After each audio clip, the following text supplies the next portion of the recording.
हम पार्टी के राष्ट्रीय अध्यक्ष सह बिहार के पूर्व मुख्यमंत्री जीतनराम मांझी आज मखदुमपुर के मूसी में पहुंचकर अपने दामाद इंजीनियर देवेंद्र मांझी का नाम एनडीए प्रत्याशी के रूप में घोषित किया। इस मौके पर मांझी ने कहा कि मखदुमपुर की जनता हमें जो प्यार और स्नेह दिया है उसे हम भुला नहीं पाए हैं और हम मखदुमपुर से दूर भी नहीं होना चाहते हैं। इसलिए हम चाहते थे कि मखदुमपुर से हम अपने किसी विश्वासी को टिकट दें जिससे मखदुमपुर की जनता का विकास हो सके, और दामाद से ज्यादा विश्वासी कौन हो सकता था। इसलिए हम मखदुमपुर से अपने दामाद देवेंद्र मांझी को एनडीए का प्रत्याशी बनाए हैं। मखदुमपुर की जनता इन्हें वोट कर विधानसभा पहुंचाए। इस मौके पर मखदुमपुर विधानसभा क्षेत्र के बड़ी संख्या में लोग उपस्थित रहे। सुनिए इस मौके पर पूर्व मुख्यमंत्री जीतनराम मांझी ने क्या कुछ कहा है। देखिए, फर्स्ट फेज में जो बिहार विधानसभा 2020 का चुनाव है उसमें हम लोग मगध के सब लोग आ जाते हैं और मखदुमपुर अब जानते हैं कि यहाँ हम चुनाव जीते हैं, चुनाव हारे भी हैं। बावजूद उसके हम लोग मखदुमपुर को एकदम अपना घर, अपना परिवार समझते हैं और यहाँ से लोगों से तादात्म्य संबंध है। दुख सुख जो भी परिस्थिति है सब में आते जाते रहें। इसलिए हम चाह रहे हैं कि यहाँ हिंदुस्तानी अवाम मोर्चा सेकुलर का उम्मीदवार हो और हिंदुस्तानी अवाम मोर्चा सेकुलर आप जानते हैं कि एनडीए का पार्ट बन गया है और नीतीश कुमार जी के अगुवाई में हम लोग आगे बढ़ना चाह रहे हैं और बिहार में एक बार फिर नीतीश कुमार की अगुवाई में एनडीए की सरकार बने, ये हमारी इच्छा है। और इसीलिए यहाँ पर हम आज आए हैं कि हमारे लिए कुछ दिशा निर्देश दूसरा है। हम एक ऐसे जगह से चुनाव लड़ रहे जीते हैं वहाँ पर बहुत विपरीत परिस्थितियाँ थी, लेकिन आप लोगों के आशीर्वाद से वहाँ की परिस्थितियाँ बहुत अच्छी रही है। इसलिए वहाँ का मास का मांग है। आज आप देखते हैं हर विधायक कहीं जाता है तो कुछ न कुछ प्रतिक्रियाएँ होती हैं, लेकिन हम सौभाग्यशाली हैं इस माने में कि जिस दिन हमने कह दिया था कि हम 75 वर्षों में मेरा हो गया, अब हम चुनाव नहीं लड़ेंगे, तो वहाँ के सैकड़ों लोग, हर समाज के लोग आकर के हमसे अनुरोध किया कि नहीं आप चुनाव लड़िए, 5 वर्ष जो शांति आपने दिया है 5 वर्ष और शांति रहेगी तो हम समझते हैं यहाँ शाश्वत शांति कायम हो जाएगी। तो इसलिए हम अपना मन बना लिया है कि हम अब इमामगंज से ही चुनाव लड़ेंगे, जैसा कि माननीय मुख्यमंत्री जी का निर्देश भी है। तो वैसी परिस्थिति में मखदुमपुर का जहाँ तक सवाल है, हम अपना निजी आदमी को देना चाह रहे थे और निजी आदमी आप जानते हैं सन-इन-लॉ से ज़्यादा कोई निजी आदमी कौन हो सकता है। बेटा भी है, लेकिन बेटा भी हमारा छोटा है। हम समझते हैं वो ग्रेजुएशन की बात कही जाए तो बेटा से बड़ा बेटी है और उसी के पति हैं। तो वैसी परिस्थिति में हमने सोचा कि नहीं, हम अपना निजी आदमी को दें, किसी दूसरे के हाथ में नहीं जाने दें। और जहाँ तक यहाँ का सवाल है, अब तो समझ जाइए कि एक तो विधायक होंगे देवेंद्र मांझी जी और दूसरा संतोष कुमार जो हमारे बड़े बच्चे हैं, उनका भी आशीर्वाद इस क्षेत्र के साथ है और क्यों नहीं रहेगा। हम लोग दोनों मिल करके हर तरह से जो यहाँ का उम्मीदवार है उसको हम लोग निश्चित रूप में वही कदम पर चलने के लिए वादे करेंगे जिस कदम पर हम लोग चलने वाले हैं। और फिर और भी कुछ बात होने वाली है।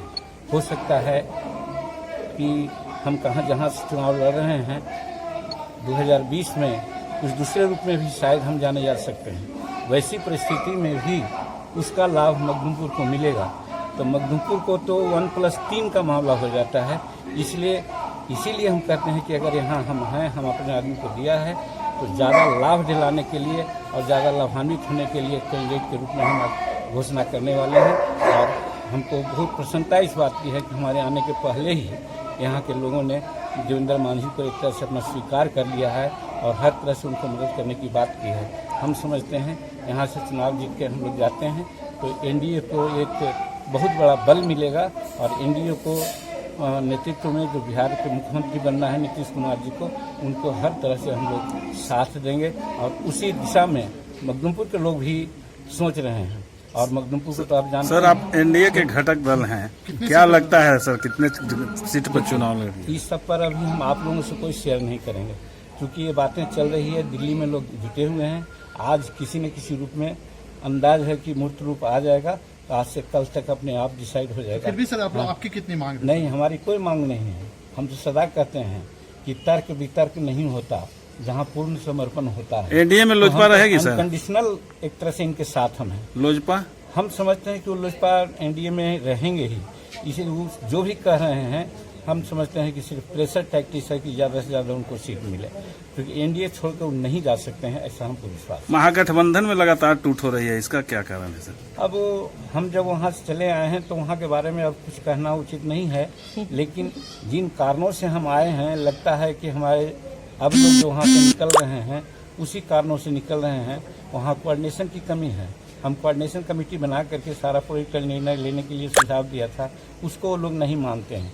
तो उस समय ही साथ देना चाहिए था उन लोगों को, लेकिन उस समय उनको लग रहा था कि शायद जीतन मांझी हट जाएंगे तो हम लोगों को कुछ ज़्यादा शेयर मिलेगा। लेकिन जहां अभ्यस्त है गलत काम करने के लिए और गलत ही जहां पॉलिसी है, उससे किसी को लाभान्वित नहीं। क्या लगता है सर कि गठबंधन जो है महागठबंधन डूबती हुई नाव है? हम ये जरूर कहना चाहते हैं कि एनडीए बहुत मजबूत है। एनडीए के खिलाफ में कुछ बातें कभी चली थी, इन नॉन इनकम्बेंसी की बात है, लेकिन कोई ऑल्टरनेटिव नहीं है। तेजस्वी प्रसाद जी नीतीश कुमार का ऑल्टरनेटिव कभी नहीं हो सकते हैं। इसलिए एनडीए की बात तो मैं नहीं कह सकता, महागठबंधन की बात तो मैं नहीं कह सकता।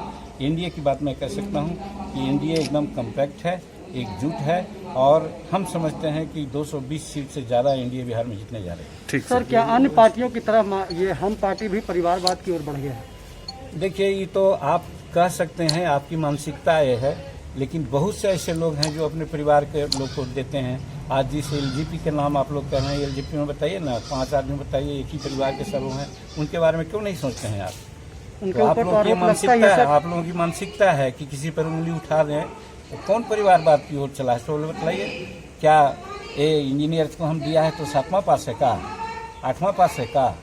जब 8वां पास और 9वां पास को लोग ही देते हैं, ये करते हैं अपने बाल बच्चों को, तो उनके बारे में नहीं बोल रहे हैं। अब जो इंजीनियर है, समाज का सेवा करना चाहता है, उसको परिवारवाद कहा जाएगा। कार्यकर्ता की उपेक्षा होते रहा है, इस पर मतलब कुछ नहीं, कभी नहीं। जब हम लोग हैं तो कार्यकर्ता की उपेक्षा कभी नहीं होगी। इतना आप लोग जान लीजिए, जीतन मांझी का न कोई व्यापार है, न कोई एजेंसी है, न ही कोई बसें चलती है, न कोई ठेकेदारी है। उसकी एक ही खेती है, जनता की सेवा करना, राजनीति, और वही हमारे परिवार के सभी लोगों के साथ है। इसलिए जो भी रहेंगे जनता के साथ रहेंगे। कार्यकर्ताओं को किसी भी प्रकार से उपेक्षा नहीं हो सकती है। और हाँ, ये बात जरूर है कि जो कार्यकर्ता सामने होते हैं, काम लेना चाहते हैं, पहुंचते हैं, उनका काम निश्चित है कि पहले हो जाता है। इसीलिए आप लोगों के माध्यम से हम कहना चाहेंगे कि जिस प्रकार से घोड़ा है तैयार है चलने के लिए, लेकिन जब तक सवार नहीं बैठता है उस पर, घोड़ा आगे नहीं जाता। अपने दल के घोषित प्रत्याशी हैं, क्या कहना चाहते हैं इलाके के लोग से? मैं ये कहना चाहता हूँ कि माननीय श्री जीतन राम मांझी ने जो बिहार के लिए काम किया है, उसको याद करते हुए मखदूमपुर की जनता मुझे उस रूप में देखे, क्योंकि मैं उनका इतना नज़दीकी हूँ, उनके साथ काम करके इतना समय बिताया है। मैं 25 वर्षों से उनके साथ काम किया है, तो 25 वर्षों के एक्सपीरियंस को मैं समझता हूँ कि यहाँ मखदूमपुर की जनता के साथ एक्सपेरिमेंट करूँ और उनको साथ दूँ। जिस तरह से जीतन राम मांझी ने मुझे तराश करके यहाँ लाया है, मैं समझता हूँ कोई तराशा हुआ चीज़ का यहाँ फायदा जरूर मिलेगा। क्या प्राथमिकता होगी? मेरी प्राथमिकता, मैं चूंकि उस घर से आया हूँ जो गरीबी को करीब से देखा है, इसलिए उसमें प्राथमिकता बहुत है। प्राथमिकता कुछ नहीं कहा जा सकता है। नल, जल, कल, ये सब बहुत आम बात हो गई है। शिक्षा की भी एक बहुत बड़ी बात चलती है। जब तक हम शिक्षित नहीं होंगे, हम अपनी प्राथमिकता को भी न सरकार से लड़ कर ले सकते हैं, न अपने अधिकार को जान सकते हैं। इसलिए हम चाहेंगे कि हमारे क्षेत्र में शिक्षा का जो स्थिति हो, उसको मैं सबसे पहले सुधार करूं, क्योंकि मैं इंजीनियर हूं। क्या लगता है सर, आपको यहाँ का समर्थन प्राप्त हो रहा है लोगों का? हाँ, यहाँ एक्चुअली जीतन राम मांझी साहब ने जितना काम कर दिया है, वास्तव में उदाहरण के तौर पर पूरे हिंदुस्तान में देखने का चीज़ है। मैं अभी इस क्षेत्र की जनता के लिए नया हूँ, मेरे लिए भी ये क्षेत्र की जनता नहीं है, लेकिन जीतन राम मांझी ने जिस तरह से मुझे उतारा है, हो सकता है जीतन राम मांझी साहब ने मेरे कार्यकलाप को समझा है और मुझे उस काबिल समझा है, इसलिए मुझे यहाँ उतारा है। इसलिए मैं उनके कर्मों पर मैं खरे उतरूंगा। ठीक।